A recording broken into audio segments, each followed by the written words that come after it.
Hello दोस्तों, आज के इस वीडियो में हम लोग क्लास 12 हिस्ट्री का मॉडल सेट 1 का कंप्लीट सॉल्यूशन को देखेंगे दोस्तों। अब आप लोग का एग्जाम पैटर्न जो है वह फिक्स हो चुका है, ठीक है। अब आप लोग का 30 नंबर का ऑब्जेक्टिव आएगा प्लस 50 नंबर का सब्जेक्टिव आएगा, ठीक है। आप लोगों को एग्जाम में हूबहू इसी प्रकार से क्वेश्चन पूछा जाएगा। तो चलिए दोस्तों, वीडियो को बिना देर किए हुए स्टार्ट करते हैं। पहला प्रश्न देखिए आपके स्क्रीन पे है, हड़प्पावासी किस वस्तु के उत्पादन में सर्वप्रथम थे। ये दोस्तों बहुत ही महत्वपूर्ण सवाल है। तो इसका सही आंसर हो जाएगा कांसे का औजार। ऑप्शन नंबर 20 का करेक्ट आंसर है। आगे देखिए दूसरा नंबर प्रश्न है आपका, कार्बन डेटिंग के आधार पर विकसित हड़प्पा काल कब से कब तक माना जाता है। 3500 से 2600 ईसा पूर्व, 2600 से 1900 ईसा पूर्व, 1900 से 1300 ईसा पूर्व, इनमें से कोई नहीं। तो इसका सही आंसर हो जाएगा दोस्तों आपका ऑप्शन नंबर डी, ठीक है। इनमें से कोई नहीं। जो कार्बन डेटिंग के द्वारा हड़प्पा काल माना जाता है दोस्तों, ये आपका माना जाता है 2500 से 1750, ठीक है। 2500 से 1750 ये आपको याद रखना है, क्योंकि यह सवाल भी आपके एग्जाम में पूछा जा सकता है, ठीक है। आगे देखिए तीसरा नंबर प्रश्न है आपका, सिंधु सभ्यता में गुजरात में बंदरगाह कौन सा था। ये दोस्तों बहुत ही महत्वपूर्ण सवाल है। ये आपका रिपीटेड प्रश्न है, ठीक है। ये अभी आपका 2023 में पूछा गया था। तो इसका सही आंसर हो जाएगा friends Lothal. Option number A इसका करेक्ट है। आगे देखिए चौथा नंबर प्रश्न है दोस्तों, मोहनजोदड़ो कहाँ स्थित है, ठीक है। तो ये फ्रेंड्स आपका पाकिस्तान में स्थित है। ऑप्शन नंबर सी इसका करेक्ट आंसर है। आगे देखिए पांचवा नंबर प्रश्न है, सिंधु सभ्यता के घर किससे बनाए जाते थे। ये दोस्तों बहुत ही महत्वपूर्ण सवाल है। तो इसका सही आंसर हो जाएगा आपका ईंट से, ठीक है। ऑप्शन नंबर ए इसका करेक्ट आंसर है। आगे देखिए छठा नंबर प्रश्न है, सुमेर से प्राप्त अभिलेख के अनुसार नाविकों को देश किसे कहा गया है, ठीक है। नाविकों का देश किसे कहा गया है। तो इसका सही आंसर हो जाएगा दोस्तों आपका दिलमुन को, ठीक है। ऑप्शन नंबर ए इसका करेक्ट आंसर है। ये दोस्तों सारे सवाल आपके लिए बहुत ही इंपॉर्टेंट है आपके एग्जाम के लिए। तो आपको वीडियो को स्किप नहीं करना है, सारे के सारे क्वेश्चन को अच्छे तरीके से देखना है, ठीक है। देखिए सातवां नंबर प्रश्न है, हड़प्पा सभ्यता की सबसे विशिष्ट पुरावस्तु क्या है। तो इसका सही आंसर हो जाएगा दोस्तों आपका मुहर, ठीक है। ऑप्शन नंबर डी इसका करेक्ट आंसर हो जाएगा। आगे देखिए आठवां नंबर प्रश्न है, शक संवत का आरंभ किसने किया, ठीक है। शक संवत का आरंभ किसने किया। तो इसका सही आंसर हो जाएगा कनिष्क। ऑप्शन नंबर ए इसका करेक्ट आंसर है। कनिष्क के द्वारा शक संवत का आरंभ किया गया था। आगे देखिए अगला प्रश्न है आपका, निम्नलिखित में से भूमि अनुदान की प्रथा किसने आरंभ किया था।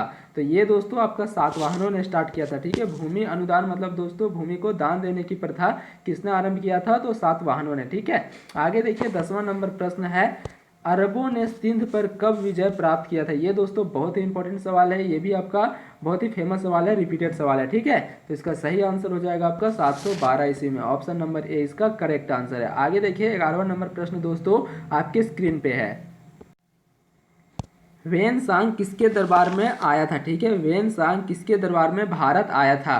तो इसका सही आंसर हो जाएगा friends Harshvardhan. Option number C इसका सही आंसर है। आगे देखिए अगला प्रश्न है, चंद्रगुप्त द्वितीय की पुत्री प्रभावती का विवाह किस वंश के राजा के साथ हुआ था। ये भी दोस्तों बहुत ही महत्वपूर्ण सवाल है। तो इसका सही आंसर हो जाएगा वाकटक। ऑप्शन नंबर डी इसका करेक्ट आंसर है।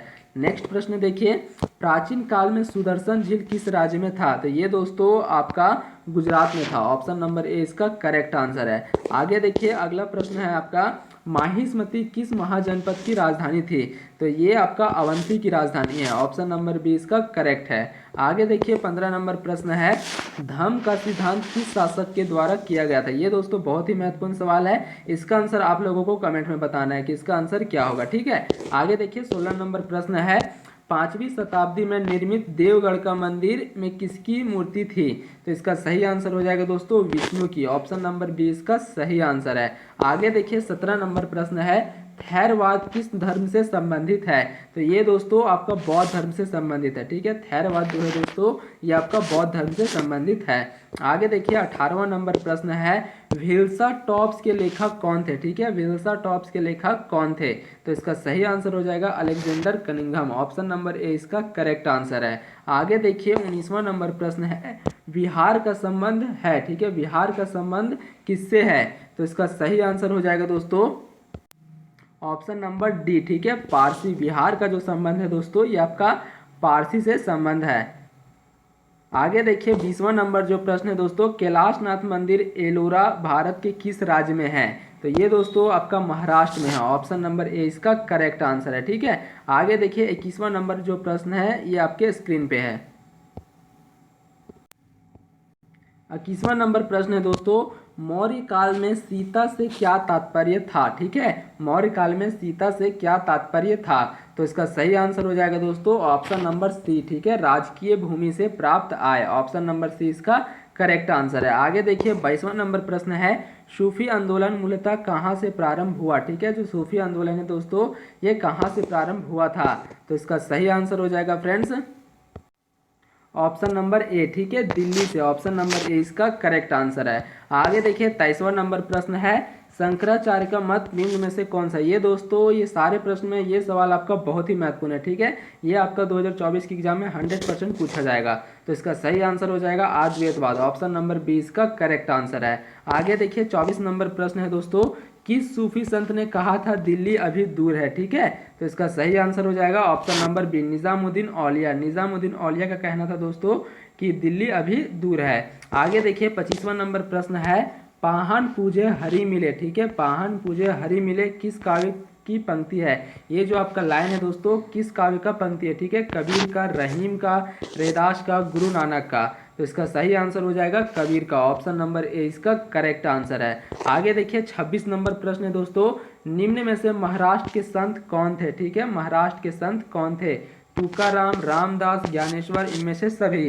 तो इसका सही आंसर हो जाएगा दोस्तों तुकाराम, ऑप्शन नंबर ए इसका करेक्ट आंसर है। जो महाराष्ट्र के संत थे दोस्तों ये आपका तुकाराम थे। ठीक है, नेक्स्ट प्रश्न देखिए 27वां नंबर प्रश्न है, भक्ति आंदोलन को दक्षिण भारत में उत्तर भारत में लाने वाले संत कौन थे। ठीक है, जो भक्ति आंदोलन है दोस्तों उसे दक्षिण भारत से उत्तर भारत लाने वाला संत कौन था।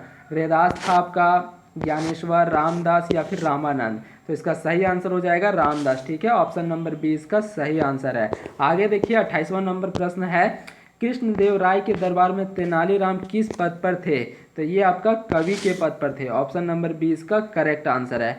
आगे देखिए 19वां नंबर प्रश्न है दोस्तों, अमर रम का क्या अर्थ है। ठीक है, अमर रम का क्या अर्थ है। इसका आंसर दोस्तों आप लोगों को कमेंट में बताना है। ठीक है, मैंने फ्रेंड्स आप लोगों को 2 प्रश्न दिया है, दोनों प्रश्न का जवाब आप लोगों को कमेंट में बताना है। ठीक है, क्योंकि फ्रेंड्स अब आप लोग का एग्ज़ाम दूर नहीं है, बस आपके पास 2 महीने का समय बचा हुआ है। ठीक है, तो 2 महीने में आप लोगों को एग्ज़ाम की तैयारी इतने अच्छे तरीके से करना है ताकि आप लोग एग्ज़ाम में अच्छे नंबर से पास हो जाएँ। मिलते हैं दोस्तों नेक्स्ट वीडियो में, तब तक के लिए जय हिंद, जय भारत।